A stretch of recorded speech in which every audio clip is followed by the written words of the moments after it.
So, with June being known as Pride Month, and believe me, I know more than anything how much a lot of corporations, retailers, and all that get behind it. My store in particular has been doing it. Um, I wanted to kind of go back on something I talked about here on YouTube about a year or so ago. Actually, about 2 years, actually, this time around, um, this month or later on this month. And I asked in a video if Archie Comics, mostly Ian Flynn and his crew, missed out on an opportunity to go all the way with Sally and Nicole because Ian had alluded in one of his Bumblecast episodes that he and Aaliyah Baker, when they did Spark of Life, which was in Sonic Universe, the four-part origin story focused, well, kind of an origin story, but main story focused on Nicole. He basically talked about the fact that they, were surprised at how much they were able to get away with when it came to the interaction with Sally and Nicole in that story, and even before and afterwards in the main comic. And I don't blame them for saying that because there is some moments, in that story as well as in the main comic, before and afterwards, where it does seem like those two are becoming a little bit more closer than just BFFs. And obviously, the goal for Sally in the soft retcon reboot was to make her bisexual. In other words, give her a choice between male or female. And it looked like because they wanted to avoid the romance aspect of with Sonic as much as they could, they decided they would lean more towards Nicole as a potential love interest, and they had other plans in mind, I think, to potentially make that a reality, or at least have something happen in the comics to where you get the clue, the idea of, yeah, these two are now pretty much an item, and that's about it.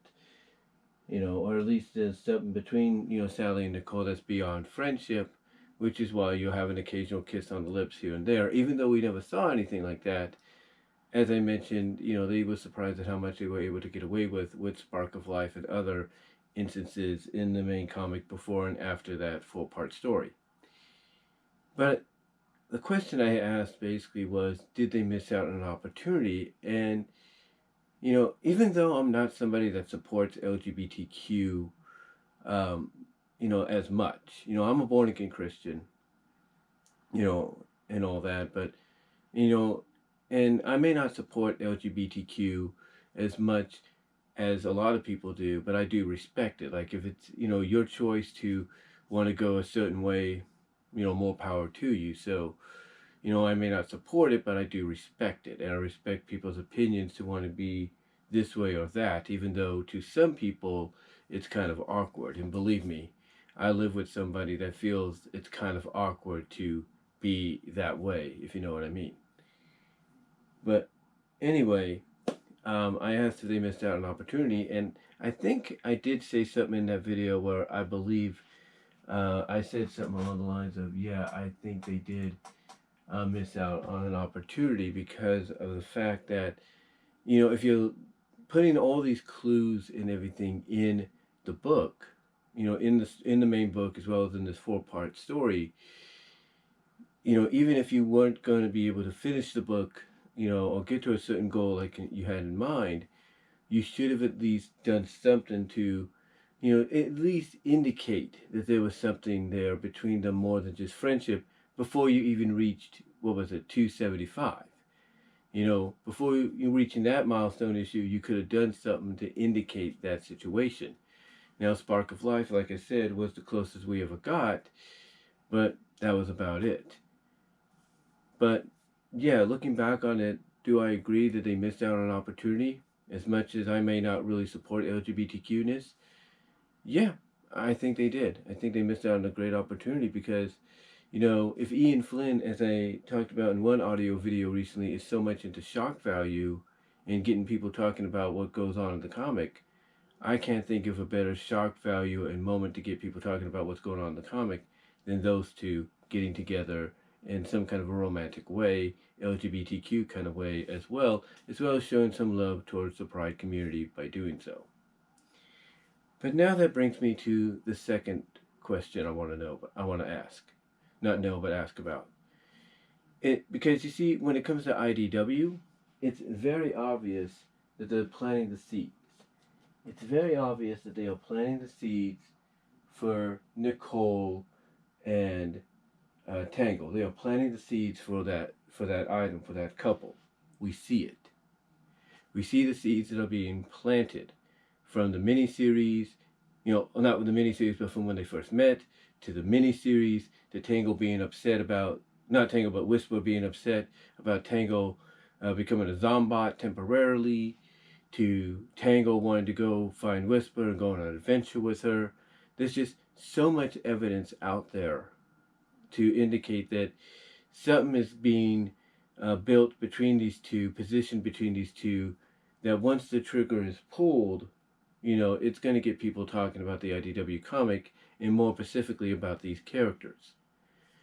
And that obvious moment that people are hoping is going to be pulled to get people talking about the comic, to get people's eyes on these characters, is the moment that many feel could have been missed or was missed with Sally and Nicole in the Archie Sonic books. And that's basically Tangle and Whisper admitting the feelings for each other, falling in love with each other, kissing, and thus on paper, or I guess photo paper, whatever they're using now, glossy paper, legitimately or really, have the first on-panel kiss between the two. But that's something that's, up to Ian Flynn and his crew.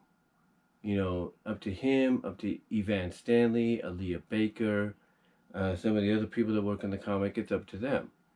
Do they want to pull the trigger finally with this? And if they do, when will it happen? Obviously, it's not going to happen this month, in Pride Month or anything like that, but maybe this month we might get a hint, maybe an idea of something going on between the two. Because, you can't tell me that Ian Flynn, didn't, disdain the fact that he missed out on an opportunity to do it, basically pull the trigger with Sally and Nicole in the Archie books before they were, canceled, the partnership was ended. You can't tell me that still doesn't stick with him and that he wants to somehow see that through. Well, now he's got that opportunity. He, Evan, and his crew, and their crew, I should say, have that opportunity. But will they make that opportunity a reality? Will we get Tangle and Whisper to finally do what was only hinted and teased about in Spark of Life, and even before and after Spark of Life in the soft retcon reboot of the Archie book between Sally and Nicole? Will they accomplish and succeed where that potential ship could not be realized and showcased for the world to see? That's again up to Ian and his crew, up to Evan and her crew. We'll have to see. We'll have to see what they do. But what do you guys think? Do you think, first of all, going back to following up on the first video I did, do you think they missed an opportunity with Sally and Nicole in the Archie books? And do you think they'll try to make up that here in the IDW books with Tangle and Whisper? Let me know down below. Comment if you like. Live chat during the premiere. Super thanks will be open afterwards. And I am out.